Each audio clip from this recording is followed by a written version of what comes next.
Hi guys, I'm Jen. This is our model Marcy, also the owner of the Real MC hairline, and this is Saraid. And today we're going to be teaching you guys how to install hand-tied wefts.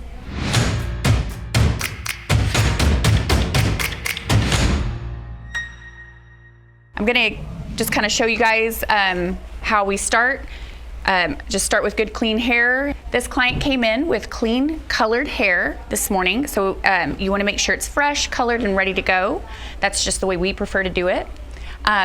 We have matched her with two different colors, P18/60 and 60.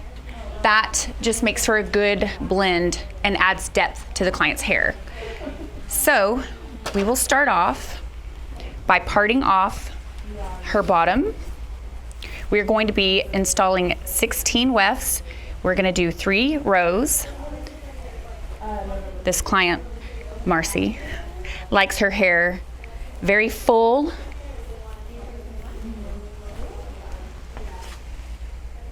This is parting off the client's hair for the first row. You want to stay 2 to 3 fingers above the ear when you're doing your partings. So for comfort and also to hide the hair extensions. You also want to be careful not to go too low on the client's head. If you go too low below the occipital bone, it could tangle and cause discomfort for the client. And you also want to try to hide the wefts, the row, in the client's hair. Camouflage the row. Helps camouflage the row. Some stylists do prefer to color the hair after the installation. This is so they can tone the client's hair with the hair extensions. However, we prefer that the client comes in with their hair pre-colored. This is because the Real MC hairline offers a variety of tones in their hair extensions. You want to make sure that you get the baby hairs up and away from your part. This makes for a clean anchor. Some people prefer to clip the baby hairs away or spray the baby hairs up. We prefer these Velcro helpers. The reason we clip the baby hairs away or Velcro the baby hairs away is you don't want to cross thread the hairs. This will cause damage and breakage to the hair, the client's natural hair. So you want to make sure to start 2 fingers back from the hair line.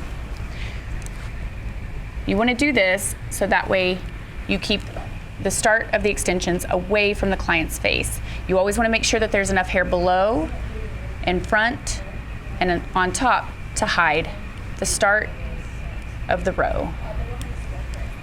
This is the threader that I use to apply the bead to the client's hair. Now, not everybody has to use these pliers. I am used to using these pliers, so therefore I do. I have a condition with my hand that they have fixed, but I'm just used to using them. Most stylists prefer to use these, which we do sell online. You want nice, clean, even partings. Some stylists prefer to use a string when they create their anchor. We have chosen to take that out because we believe that when we do quick moves or there's any movement in that bead, that it causes the hair, the client's natural hair, to be threaded. If you've ever seen or had your eyebrows threaded, it works the same way, so it causes breakage and damage to the client's natural hair, and we want to cause the least amount of damage to the client's natural hair as possible. Remember, your client's head does move, so if you need them to look down, if you need to pump your chair up, if you need to turn your chair, remember, your chair moves and your client moves. Make it comfortable for yourself. We are filming this, so I'm actually going to contort, move my body around a lot, so that way y'all can see everything I'm doing. But the idea is to keep yourself comfortable. This is a lengthy process, and your client comfortable as possible. I'm gonna have Sadae come in and clip up the anchor so we can apply the invisible weft. The invisible weft is something that will help camouflage your client's hair extensions. Nobody wants their hair extensions to show, and so we have come up with a way to help camouflage. It was a game changer for me, the invisible weft. Absolutely. So I'm gonna have Sadae clip the invisible weft in.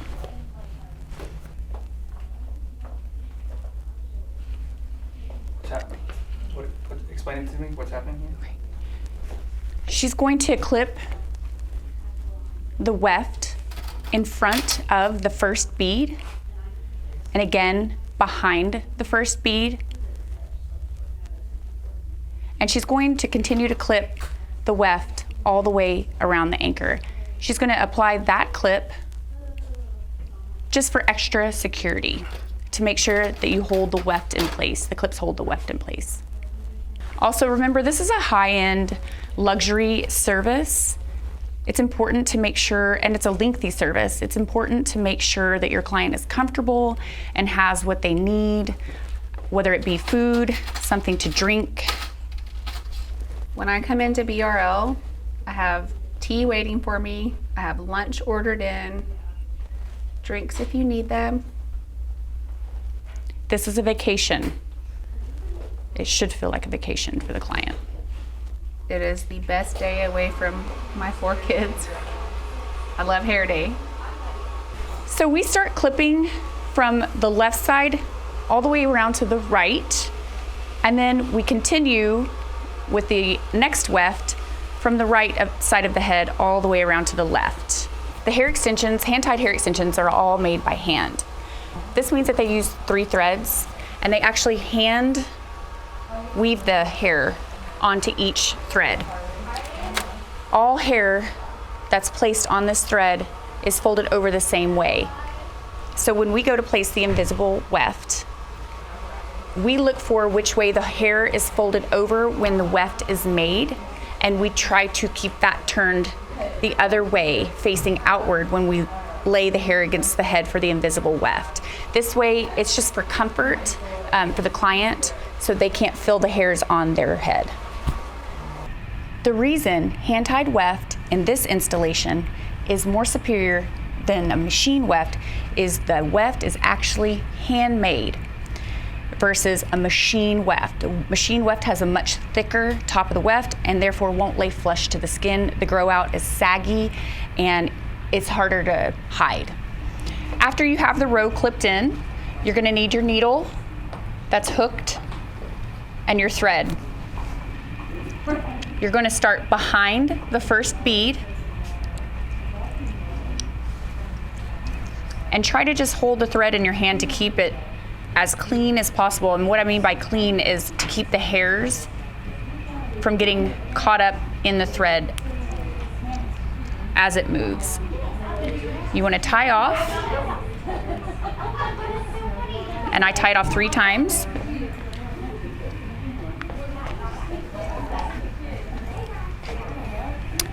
And then I just go ahead and I clip that tail away. I keep my thread on the left side of my arm. Take the clip, and you can see the bead right there. So you want to scoop down, make sure that you get that invisible weft that is underneath your anchor. Like I said, I just try to keep my thread away from the hair as much as possible, so it doesn't scoop up any of that hair.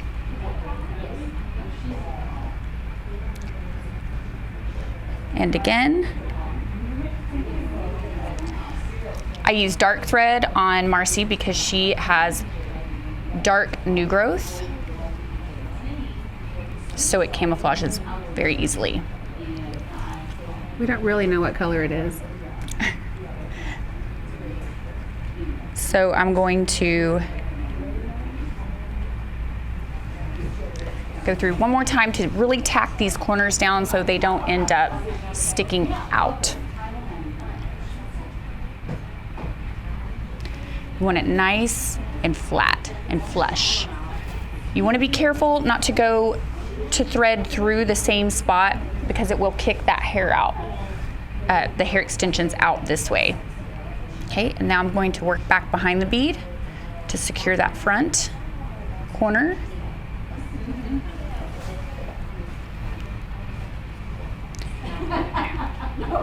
You don't want to pull up too hard. Forgot about that little guy. Sorry about that, Marcy.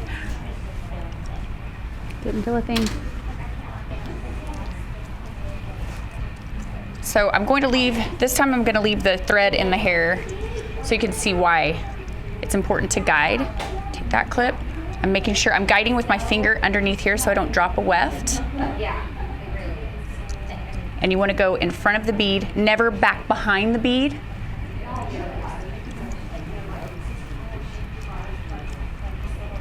And you pull up. And then behind the bead. Make sure that you're scooping enough of the hair that's gathered in the bead and not parting. You also want to make sure that when you do your thread that you are going in between. And then again, back behind.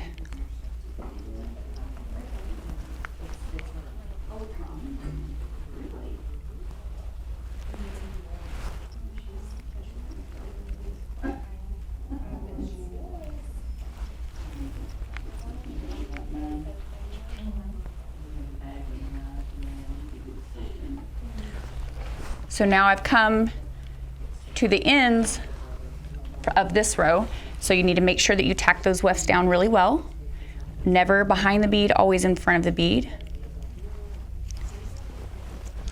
You want to make sure that those ends get secure, or are secured, excuse me, so they're not flapping out, making it hard for the client to camouflage the hair extensions.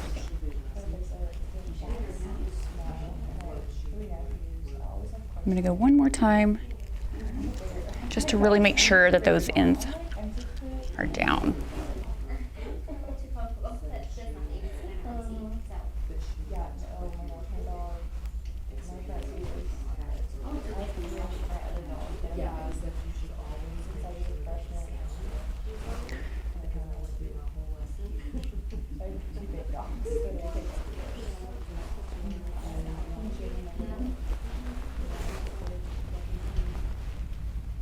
Sometimes your knot will get loose on the end.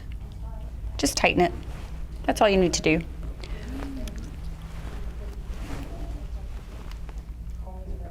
Is my turkey neck showing? You don't have one. I already chin strapped it up. Lucky. Me too. Right. Yours looks good.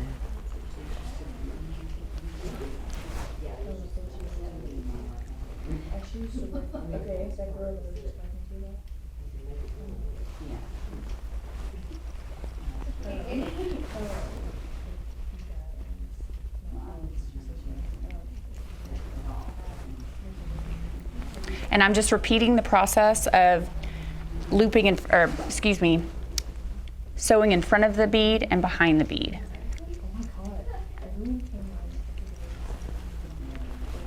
Just to make it very flush, the wefts to the client's head.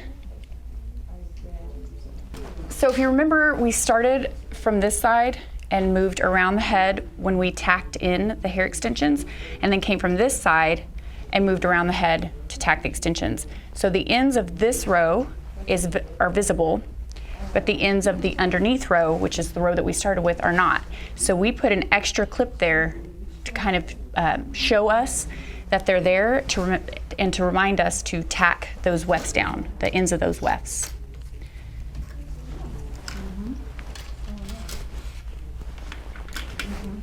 So I know to kind of feel for them and to just make a couple of extra stitches there.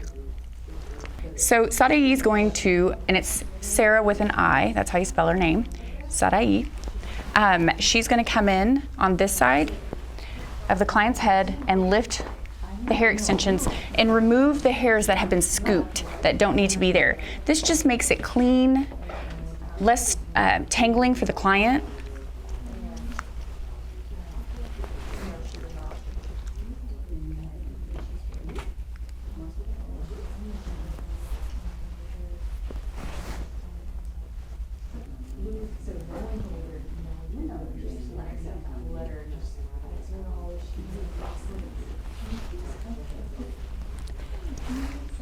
I am so blonde. So fun. Yes. I love it. So as I come to the end of the bottom row, I'm gonna do the same thing that I did on the front side. Just make sure that there are no hairs in the way. I'm in front of the bead, you can see all of the ends, and this is the corner, so this is very important.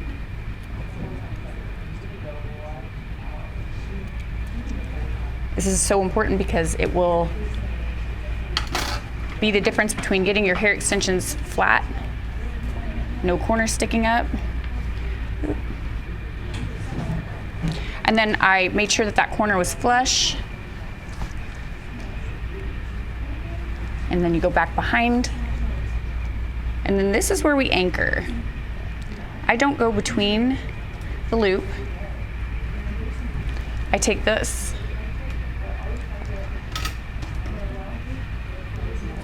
and I tie it off to itself.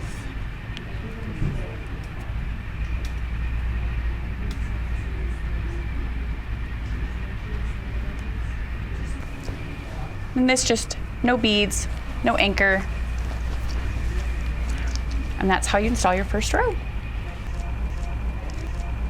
And this is how it looks after we've installed our first row. So when the client goes to pick up her hair, there are no beads. And that's the invisible weft. Every row will be applied the same way. We are gonna apply 2 more rows to Marcy's hair, and we will show you the placement. It's a little bit different on each client. Placement's very important and customizable to each individual client's needs. We've already finished her parting for her second row. You wanna make sure, again, that you're far enough away from the client's face when you start and place that first bead. You wanna make sure that you're 2 to 3 fingers above that first row. That will help you with, or help the clients with tangling. If you get the rows too close together, the hair will mat and tangle. We've got our baby hairs Velcroed up, and now we are going to start the anchor on the middle row.